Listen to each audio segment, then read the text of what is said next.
Esi sveicināts, saka dārgais interneta ceļotāji. Šis ir raidījums par pēdējo nedēļu svarīgākajiem notikumiem, tādiem kā...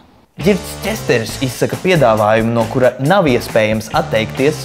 Pātro vienu, tur nāc zem seks man blakus. Normāls esi? Tu atceries, kur tu atradies? Pupsik mans. Es esmu man pa pupsik, man nepatīk. Viņš nav nekāds pupsiks. Pupsik. Mērkaķu bezatbildība ieskauj cirku liesmās. Ugunsgrēks izcēlās 2. stāvā. Nolādētie mērkaķi! Pret geto organizētāju ierosināta administratīvā lieta. Otra lieta par iespējamu dzīvnieku turēšanas pārkāpumu, vedot pastaigās suni bez pavadas vai uzpurņa. Skaļākā lieta kopš Nirnbergas tribunāla. Bet mēs sāksim šeit.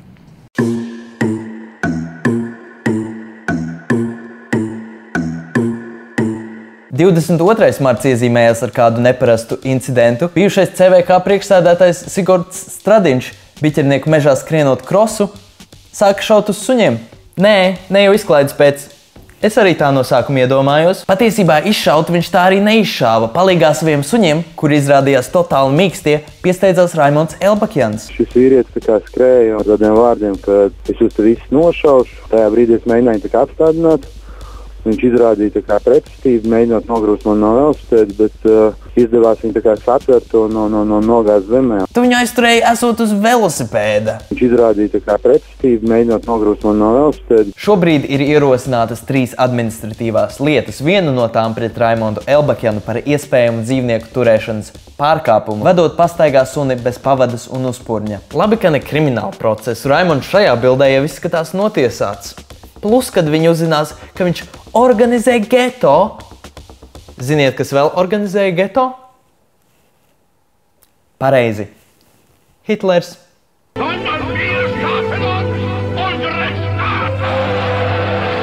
Hitleram arī patika suņi.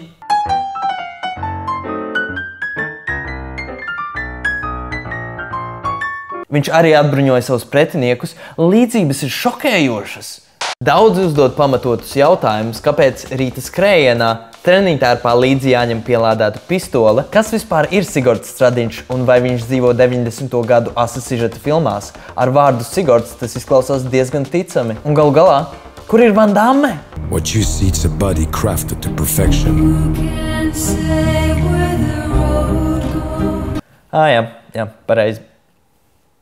Bet varbūt viņam suņi tiešām uzbruka, galu galā kāds saimnieks tāds suns. Viņš izrādīja tā kā pretestību, mēģinot nogrūst man no velosipēda. Es izvirzītu iniciatīvu atļaut uz vietas nošaut tos suņus, kuru saimnieki aiz viņiem nesavāc viņu mēslus. Tie ir īstie briesmoņi mūsdienu sabiedrībā. Ziniet, kas nesavāc mēslus aiz saviem suņiem? Pareizi. Lai parakstītu manu iniciatīvu Mana balss LV, meklē linku aprakstā. Runājot par Mana balss LV, izskatās, ka tuvākajā laikā būs veseli 2 priekšlikumi no Tautas balss Saimas ausī. Iniciatīva par marihuānas dekriminalizāciju ir savākusi 10 000 parakstus, gan ļoti lēni vairāk kā 2 gadu laikā. Varbūt tas ir saistīts ar to, ka stoneri katru reizi mēģinot parakstīties iesprūda YouTube uz pāris stundām skatoties bruņurupuču video, apēda visu saldējumu un aizgāja nosnausties. Not everybody smoke, and you gotta have respect for those who don't. Excuse me while I light my spliff. Labāk iet kopdzīves likuma iniciatīvai, kas attiektos gan uz geju, negeju un regeju tālāko pastāvēšanu. Es tikai jokoju, regejiem nekas nedraud, tas paliks pie tradicionālām vērtībām. Kopdzīves likums palīdzētu risināt nelaulātu pāru juridiskās problēmas, kas saistīts ar to nelaulātību, tādas kā atvieglojuma saņemšana un mantojuma tiesības. Šis ietvertu arī viendzimumu pārus, kuri pat, ja gribas, šobrīd nevaras. Kā tev šitāds teikums? Vairāki Saimas deputāti jau ir pateikuši augsti racionālo argumentu "Fuj, geji" šai iniciatīvai. Partnerattiecību legalizēšana kā tāda ir kājas durvīs uz viendzimumu laulību, to Latvija nedrīkst pieļaut. Bet fakti paliek nemainīgi. Arī heteroseksuālie cilvēki Latvijā saka fuj laulībai lielai daļai pāru dzīvojot kopā, bet neprecoties. Homoseksuāļi, kā izskatās, ir pēdējā sociālā grupa, kas vispār vēl grib precēties nabaga radības. Televīzija. Ugunsgrēks vēl joprojām ir skatītākais Latvijas seriāls. Tā norāda pēdējie reitingi. Svaigs ass skats uz sabiedrību un cilvēku savstarpējām attiecībām, novatoriski narratīvas paņēmieni un izcili dialogi. Tas viss ir ugunsgrēka vājā puse. Ģerbes nost un lien basēnā. Kāpēc? Protams, latviešiem patīk ugunsgrēki. Par to liecina kaut vai igadējais festivāls Nobuhāja subsīdijas tagad jādedzina. Daži saka, ka tas esot tikpat liels kā pozitīvs, tikai ar zināmākiem headlineriem. Tu neaizlēji sev mūlu. Tu labāk nedzīvo. Es neaizlēju sev mūlu. Es labāk nedzīvo. Rīgas cirkā bija ugunsgrēks. 19. martā negaidīti sāka kūpēt kāda telpa cirka 2. stāvā. Ugunsgrēks gan tika ātri nodzēsts un neviens cilvēks necieta. Es piedāvāju 2 versijas cirka liesmu cēlonim. Pirmā, vai tie bija mērkaķi, vai tie bija smēķējoši mērkaķi? Es zināju, ka tiem smēķējošiem mērkaķiem nevarēja uzticēties.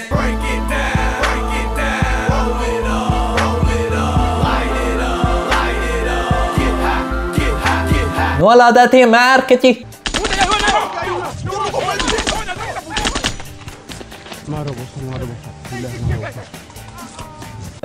Mērkaķi.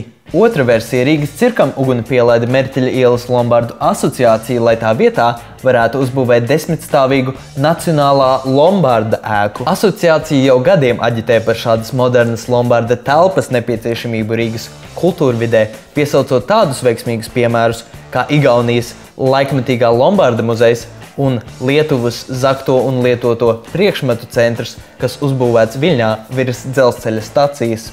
Beigu beigās ēka gan izrādījās izturīgāka kā šķita un tomēr nenodega. Protams, daudzi uzskata, ka cirks ir arhaisks un brutāls un neiederas mūsdienu sabiedrībā, un šī ir iespēja no tā atbrīvoties pavisam. To daudz arī teica par Andri Bērziņu, kad viņa māja nodega. Šis gads ir iesācies ar vairākiem svarīgiem un vairākiem, diemžēl arī traģiskiem notikumiem. Charlie Hebdo slaktiņš, notikumi Ukrainā, Germanwings lidmašīnas avārija, Krievijas opozicionāra Borisa Ņemcova slepkavība. Tomēr viens no martā visapspriestākajiem notikumiem vispār pat nebija notikums. Tieši tā, 16. martā pēc 10 dienu prombūtnes Vladimirs Putins tomēr izrādījās Vladi dzīvs un sveiks un vesels. Baumas par viņam piemītošajām it kā daudzajām kaitēm radās tad, kad tika atcelts viņa brauciens uz Astanu. Varbūt viņš vienkārši izdomāja samazināt savas CO2 emisijas un lidmašīnas vietā braukt ar ladu.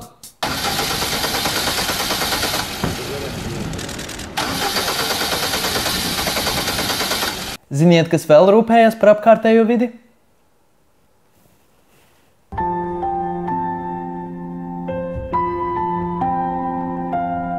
Runājot par televīziju, Dejo ar zvaigzni ir atpakaļ. Dejo ar zvaigzni ir šovs, kurā Latvijā pazīstams cilvēkus nozognoto ģimenēm uz vairākiem mēnešiem sapāro ar profesionāliem mazohistiem un liek atkārtot kustības no nedēļas uz nedēļu. Skaļā ažiotāža, ko izraisījusi šova Dejo ar zvaigzni atgriešanās, ir satricinājusi visu Latviju. Katras nedēļas beigās viņiem ir jāatkārto tās nedēļas kustības pareizajā kārtībā, kamēr viņas vērtē tas čalis no brigadas pēc 20 gadiem. Claire Underwood no House of Cards un cilvēks Cālis. Cilvēks ir ļoti attīstīts zīdītājs, jā? Tāda tiesneša kaut nevienam no viņiem nav juridiskās izglītības, izsaka savu spriedumu 10 baļu skalā. Tas, kurš šonedēļ ir savācis vismazāk balsu, var pamest šovu, kas, ja godīgi, ir vairāk atalgojums nekā sots. Tāpēc arī visi pāri cīnās par izbalsošanu. Pāris, kurš pamet šovu, ir pelnījuši mierinājuma balvu. Paskaties uz viņiem, nolādētie veiksminieki.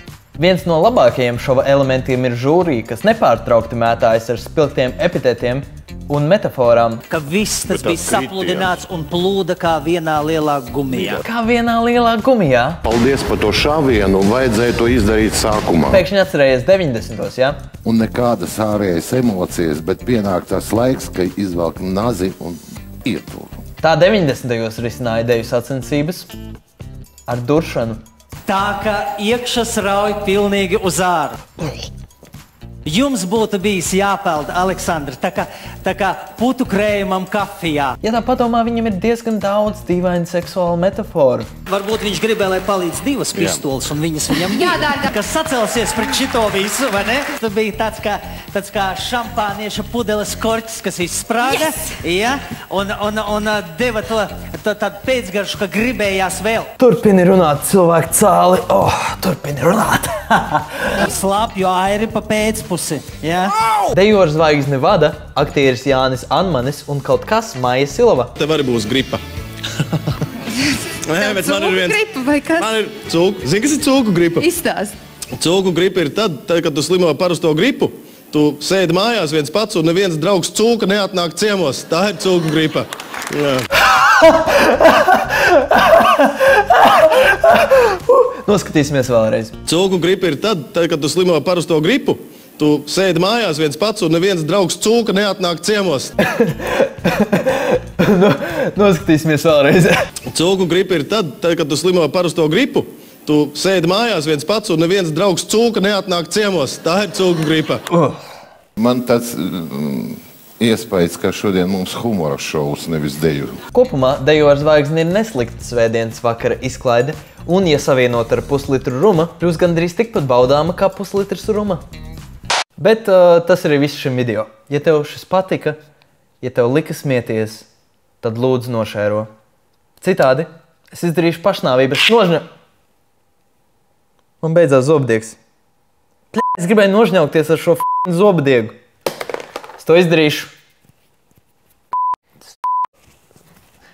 Es to šķaukšos ar šo zobdiegu.